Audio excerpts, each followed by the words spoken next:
Kevin didn't know June 11th, 1995, that there was going to be a bullet flying in the air that would hit him in his chest to kill him.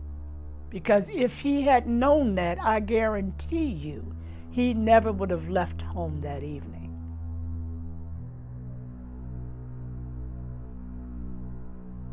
I've worked at Toledo Hospital going into 3 decades now, and it feels like it's been a blink of the eye, but Toledo Hospital, it's a level 1 trauma center. We see all effects of gunshot wounds, so we see what the immediate effect is to the person who's been shot, but then we also see the effects that it has on friends, family members, and loved ones that clearly experience an impact as well.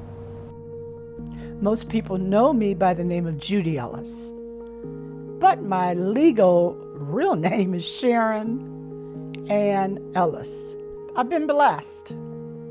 Even through all the tragic in my life, I have been blessed.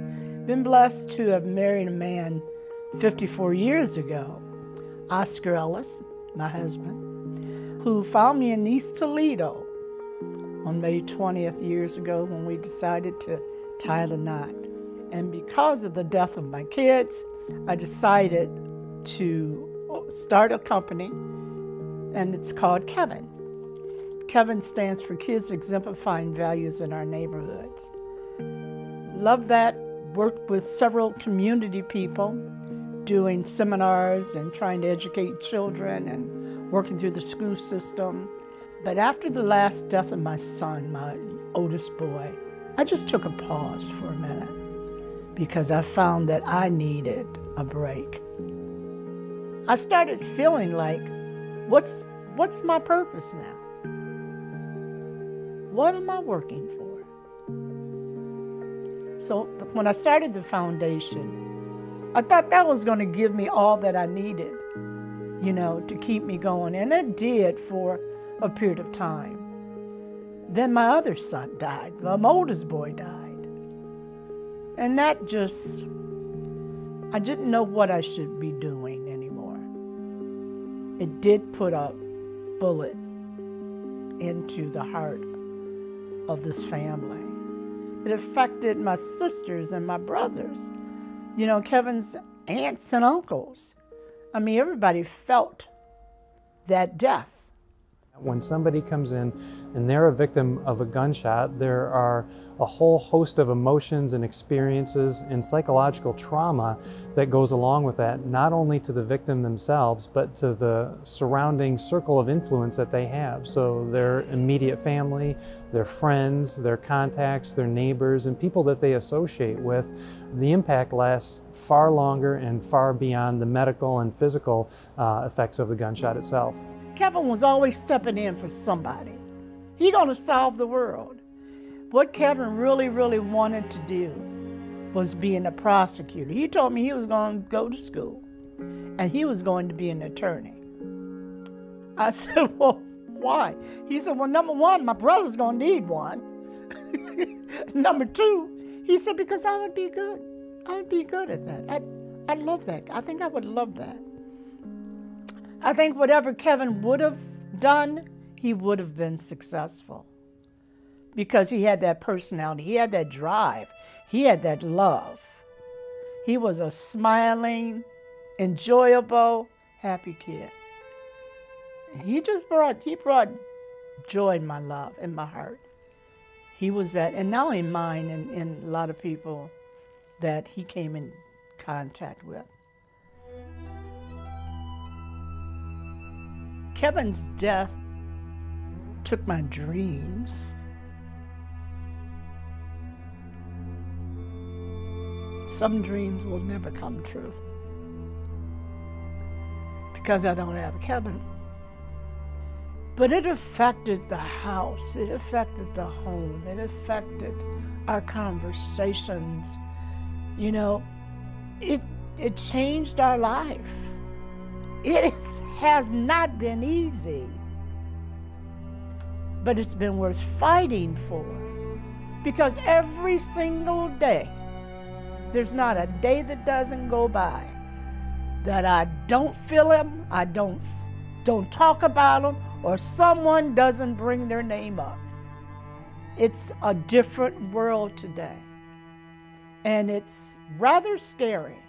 It used to be a time 26 years ago when Kevin was trying to stop two kids from fighting at University of Toledo after a football game. Fighting.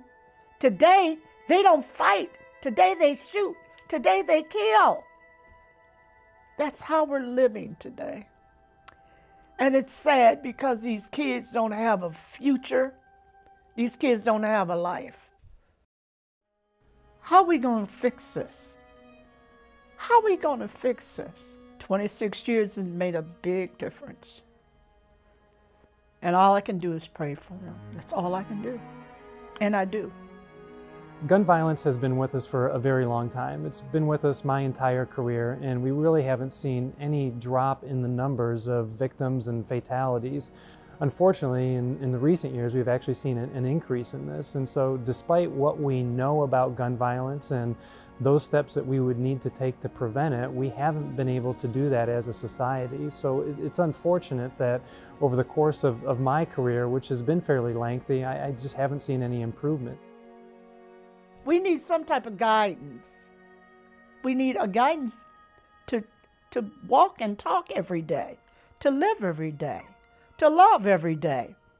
You know, we don't love our neighbors. Hell, half of us don't know who our neighbors are.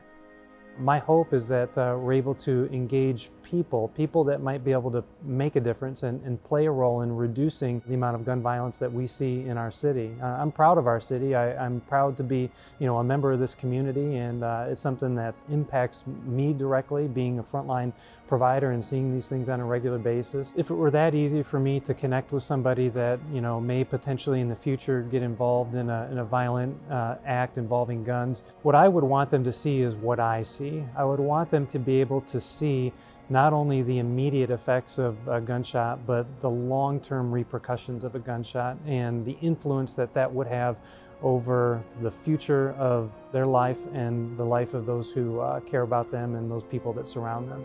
Things happen. They have no control. Things are always going to happen, and they have no control. But you also got to realize you can't put yourself in a position that's going to be a hindrance to your dreams. You have to be surrounded by folks that you love and that loves you. The message I think Kevin would say to folks today, hey man, it ain't worth it. Put the gun down. Hey man, look what happened to me. That's how he would have said it. It's not worth it. Look what happened to my parents.